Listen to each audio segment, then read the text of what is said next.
Hi friends, welcome to our channel. మరి రాబోయే DSC గురించి ప్రతిరోజు అయితే మనం దినపత్రికల్లోనూ వార్తల్లోనూ చూస్తూనే ఉన్నాం. మరి నిన్న కూడా శాసన మండలిలో మంత్రి గారు దీనిపైన చర్చించడం జరిగింది. అలాగే ప్రైవేటు బీఈడి తర్వాత టీటీసీ కాలేజీల గురించి కూడా ఆయన ఇక్కడ ప్రస్తావించడం జరిగింది. డైట్ బీఈడి బీపీఈడి కాలేజీల బలోపేతం, ప్రైవేటు బీఈడి కళాశాలల అక్రమాలకు అడ్డుకట్ట, ఇకపై ప్రతి ఏటా డిఎస్సి నిర్వహిస్తాం శాసన మండలిలో విద్యా ఐటీ శాఖల మంత్రి లోకేష్. అంటే పదే పదే మనకు డిఎస్సి నిర్వహిస్తాం, డిఎస్సి నోటిఫికేషన్ ఇస్తున్నాం, ఉగాది జాబ్ క్యాలెండర్లని ప్రతిరోజు మనం వార్తలు చూస్తున్నాం. మనకు మెగా డిఎస్సి 2025 కూడా ఇలాగే చెప్పారు, మనకు నెరవేర్చారు. కానీ మనం వస్తుందో లేదో అనే అనుమానాలతో అనవసరంగా కాలాన్ని వృధా చేసుకోకూడదు. ఎందుకంటే రోజు వార్తలు చూస్తూనే ఉన్నాం. అలాగే ఇది మొన్నటి వార్త, కేజీబీలో జీతాల పెంపుపై కేంద్రంతో సంప్రదిస్తాం, ఉగాది నాటికి మెగా జాబ్ క్యాలెండర్, అసెంబ్లీలో మంత్రి నారా లోకేష్ వెల్లడి. చూడండి, అంటే మనకు డిఎస్సి రాబోతుంది అనడానికి ఇంతకన్నా సాక్ష్యాలు అయితే ఏమీ ఉండవని చెప్పాలి. ఎందుకంటే ప్రతిరోజు శాసన మండలిలో కానీ శాసనసభలో కానీ మంత్రి గారు ప్రత్యక్షంగా చెప్పడం మనం చూస్తున్నాము.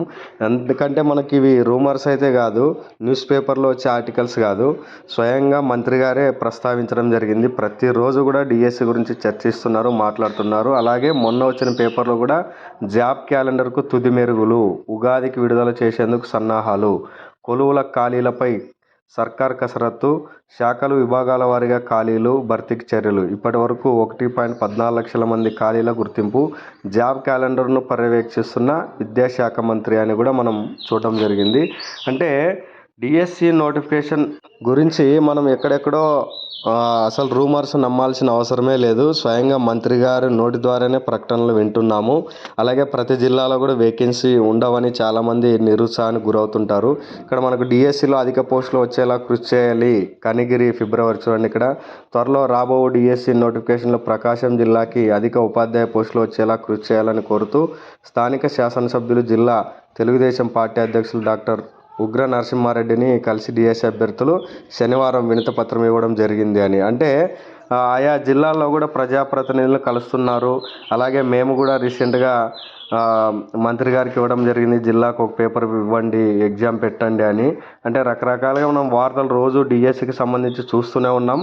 ఖచ్చితంగా డిఎస్సి వస్తుంది. ప్రతి జిల్లాలో మనం పోటీ చేసేటువంటి కనీస పోస్టులు ఒక 200-300 పైగా తక్కువ లేకుండా ప్రతి జిల్లాలో ఉంటాయి అని చెప్పొచ్చు. అలాగే ఇక్కడ జిల్లాలో వివరాలు కూడా మనం కాకినాడ, తూర్పుగోదావరికి సంబంధించి చూడొచ్చు. గత డిఎస్సిలో 1248 పోస్టులు అని. అలాగే ఉమ్మడి జిల్లా పరిధిలో ఖాళీల వివరాలను ప్రస్తుతం జిల్లా విద్యాశాఖ అధికారులు ఖాళీల వివరాలను సేకరిస్తున్నారు. వచ్చే మే 30 తేదీ ప్రాతిపదిక కసరత్తు చేస్తున్నారు. ఈ నెలాఖరుకు వాటిని ప్రభుత్వానికి అందిస్తున్నారు. ప్రస్తుతం స్కూల్ అసిస్టెంట్లు 498, ఎస్జిటి 328 ఖాళీలు ఉన్నట్లు సమాచారం. చూడండి, వీటిలో ప్రమోషన్లు పోగా మిగిలిన వారిని డైరెక్ట్గా రిక్రూట్ చేస్తారని మనం ఇక్కడ కాకినాడకు సంబంధించిన సమాచారాన్ని అయితే చూడొచ్చు. అలాగే కొత్త డిఎస్సిపై మంత్రి ప్రకటనతో ఆశలు అని. అంటే దాదాపుగా మరి గత ప్రభుత్వంలో నోటిఫికేషన్ రాలేదు, తర్వాత 16,000 పోస్టులో ఫిలప్ చేసిన ఖాళీల గురించి కూడా ఇక్కడ ఇవ్వడం జరిగింది.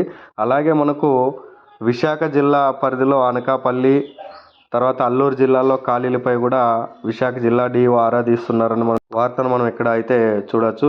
మే 31వ తేదీ ప్రాతిపదికన కసరత్తు చేస్తున్నారు. చూడండి, పదవీ విరమణతో ఏర్పడిన ఖాళీలు కలుపుకొని జిల్లాలో 230 స్కూల్ అసిస్టెంట్లు, 190 ఎస్జిటి పోస్టులు ఖాళీలు ఉండడానికి అవకాశం ఉంది అనేటువంటి వార్తను మనం ఇక్కడ చూడొచ్చు. కాబట్టి దాదాపు అన్ని జిల్లాల్లో ఒక 300 నుంచి 400, ఇంకా కొన్ని జిల్లాల్లోనైతే దాదాపు 600-800 వరకు ఖాళీలతో ఉంటుంది. 3,600 పోస్టులు అనేది వాస్తవం కాదు, అది పేపర్కి తెలిసిన సమాచారం రాశారు తప్ప అది వాస్తవం కాదని చెప్పారు. ఖచ్చితంగా మనకు రాబోయే డిఎస్సిలో కనీసం 6,000 నుండి 7,000 వరకు మనకు ఉపాధ్యాయ ఖాళీలతో నోటిఫికేషన్ అయితే ఖచ్చితంగా వస్తుంది అని ఆశిద్దాం. తప్పకుండా వస్తుంది కూడా.